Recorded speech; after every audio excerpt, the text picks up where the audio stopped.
Hey guys, the following video is just kind of a follow-up on our lithium batteries that we installed in our Country Coach motorhome. If you've been following along on the battery systems that we built, you'll know that we built a 600 amp hour battery bank, two 300 amp hour batteries in parallel. And we've had them in there now for about a month and we're using them and stuff like that. So I've just been trying to take some clips on some things that I've ran into and some things that I've seen, and wanted to keep sharing that information in case you would ever be interested in doing this to your motorhome, RV, whatever be it. So far, absolutely love them. I have no negative thoughts about even going to the lithium batteries. It has been wonderful. I have ran into some things which I was prepared for and I knew was going to happen, so it's not a surprise. And I just wanted to keep sharing the information as we go with them in case you, like say, you wanted to do this. So there will be more follow-up videos as we go into it. We still have some more plans for them. I'm in the process of trying to gather up some stuff to build 2 more batteries. Hopefully I can have all that done by the end of the year, so I'll be running 1200 amp hours of lithium.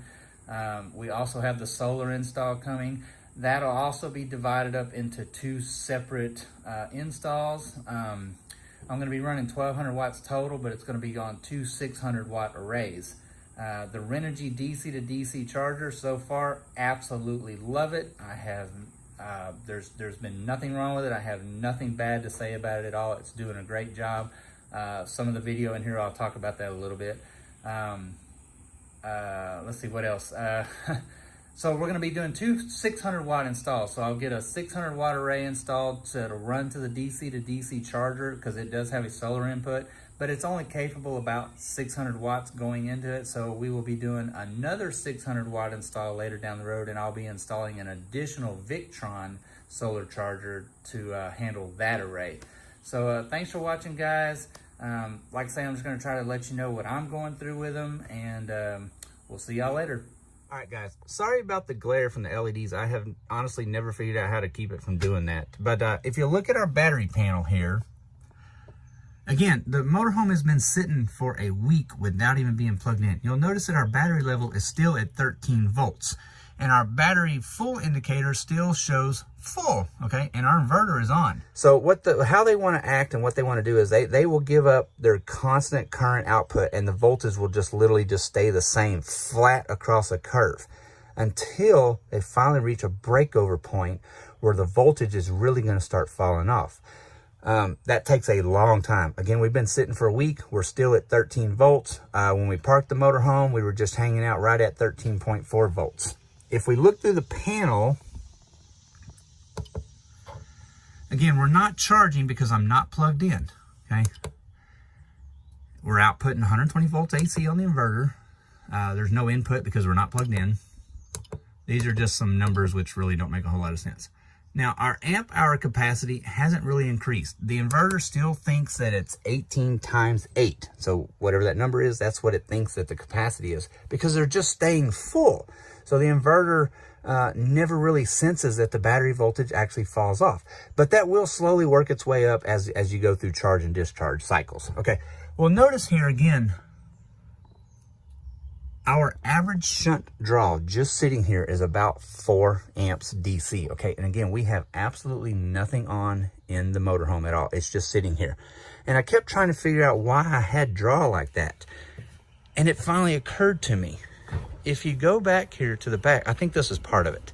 If you go back here to the back again where our batteries are, I've taken the cover off of our inverter charger bay, okay? So if you look up in here, it's gonna be a little hard to see because it is dark. Right there.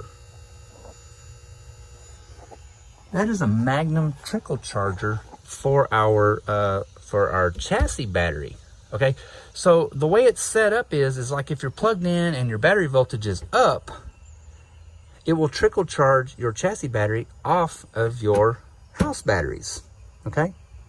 So with our house battery bank being so much bigger now and the voltage naturally staying higher, it wants to trickle charge my chassis battery continuously off of my house batteries. It's adjustable. I just need to go in there and kind of regulate the settings a little bit better so that we don't really do that. But it hasn't been an issue because, again, I have so much battery capacity that I can just let it sit here, and it keeps my chassis battery topped up good, and my house batteries never really deplete. So it's, again, the lithium batteries have just been totally way awesome. On our Renogy DC to DC charger here, again, our battery full indicator, it still shows full, and we've been sitting for a week. That is totally awesome. Before, whenever we would come back from a trip, I would have to kind of get the motorhome plugged back in as quickly as I could, because again, those batteries would just be totally dead within just a couple of days. And if we did have something running, say the microwave was still powered up, or the TVs or something like that, the audio system, I mean, it was even worse. So that's just a quick little rundown of our experiences so far with a lithium battery. It has been totally cool and awesome. And I will insert a clip in here of how much we did draw on those batteries at one time, and they never went below full. So we'll see you guys later, and I'll do some more follow-up videos on the batteries as we continue to go along. And then, of course, in the future, we still have the solar coming. So right now, for sitting, unless we're plugged in, we have no way to charge the batteries, and they have just been holding their own.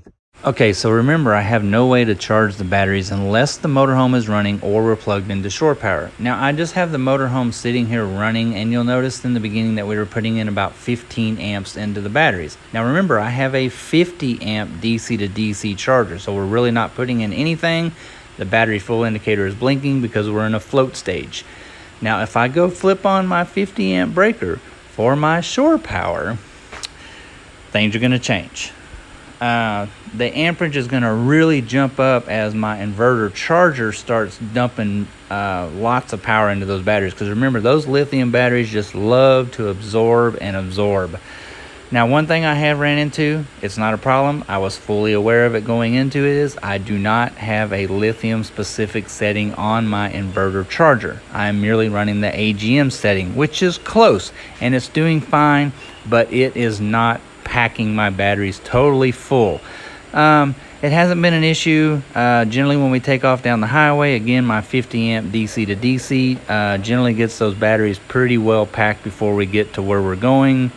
And you know, if I need to, I just fire up the generator and let the old charger. But I am going to have to go to a lithium specific charger.